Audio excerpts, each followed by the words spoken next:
আসসালামু আলাইকুম। Doctor Nahid, MBBS MRCS UK.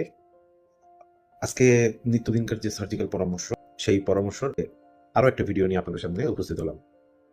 আশা করি আপনাদের সচেতনতা বৃদ্ধিতে এটা খুব বেশি কাজ করবে।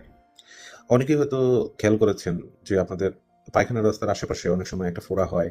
সেই ফোড়াটা অনেক সময় ফুলে যায়। সেই ফুলে যাওয়া ফোড়া থেকে তরল পদার্থ বের হয়। এই ধরনের সমস্যাগুলো মাঝে, মাঝে আপনার হচ্ছে। কখনো, কখনো প্যান্ট ভিজে যাচ্ছে, লুঙ্গি ভিজে যাচ্ছে, কাপড় ভিজে যাচ্ছে।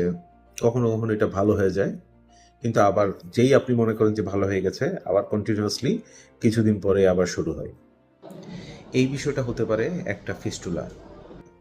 পেরিয়ানাল ফিস্টুলা যদি আপনার তৈরি হয়, এটা অবশ্যই একজন সার্জনের সাথে যোগাযোগ করে এর প্রতিকার চাইতে হবে।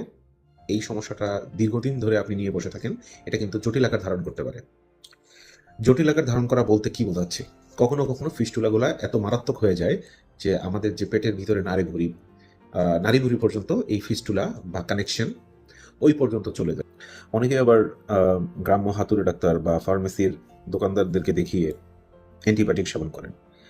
অ্যান্টিবায়োটিক তখনই কাজ করবে যদি এটাকে সঠিকভাবে অপারেশন করা হয় তারপরে।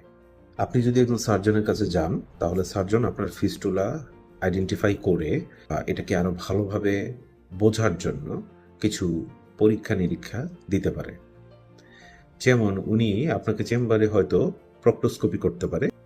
পাশাপাশি উনি কিছু আলাদা পরীক্ষা দিতে পারেন, যেমন ফিস্টুলোগ্রাম দিতে পারেন। এমনকি যদি অনেক কমপ্লেক্স হয়ে থাকে এমআরআইও দিতে পারেন। তো এটা আসলে আমরা কিভাবে প্রিভেন্ট করব? প্রতিরোধটা কিভাবে করব? প্রতিরোধ করার জন্য আসলে মনে রাখতে হবে যে পরিষ্কার পরিচ্ছন্নতার কোনো বিকল্প নেই। পরিষ্কার পরিচ্ছন্ন থাকা এই ধরনের ফোড়া বা ফিস্টুলা হওয়া থেকে আপনাকে রক্ষা করবে। পাশাপাশি আপনার যদি হজমের সমস্যা থাকে, সেই কারণে যদি কোষ্ঠকাঠিন্য হয়ে থাকে, তাহলে সেই কোষ্ঠকাঠিন্যের চিকিৎসা করতে হবে।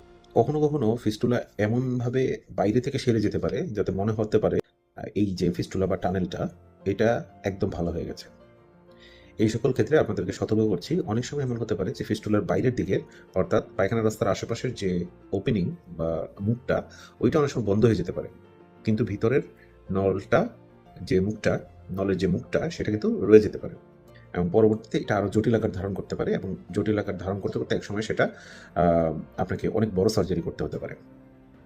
তাই যদি আপনার এরকম সন্দেহ হয় আপনার পায়খানার রাস্তা দিয়ে বা পায়খানার রাস্তার আশপাশ দিয়ে তরল পদার্থ বের হচ্ছে, দুর্গন্ধযুক্ত পায়খানা বের হচ্ছে অথবা যেকোনো ধরনের ডিসচার্জ এগুলো যদি আপনি দেখেন, অবশ্যই, অবশ্যই ডাক্তারের পরামর্শ নিবেন। স্পেশালি একজন জেনারেল সার্জন বা কোলোরেক্টাল সার্জনের পরামর্শ নিবেন। নিয়মিত শাকসবজি এবং আঁশযুক্ত খাবার খেতে হবে এবং সবসময় অনেক পরিমাণ পানি পান করতে হবে। আসলে আমার এই ফেসবুক এবং সোশ্যাল মিডিয়া যে ভিডিওগুলো তৈরি করি, এগুলোর মূল উদ্দেশ্য হচ্ছে মানুষের মধ্যে সচেতনতা বৃদ্ধি করা এবং তাদেরকে প্রতিকারের যে প্রতিরোধমূলক চিকিৎসা, এগুলোতে উদ্বুদ্ধ করা। সবাই ভালো থাকবেন। পরবর্তী ভিডিও দেখার আমন্ত্রণ রইল। আসসালামু আলাইকুম।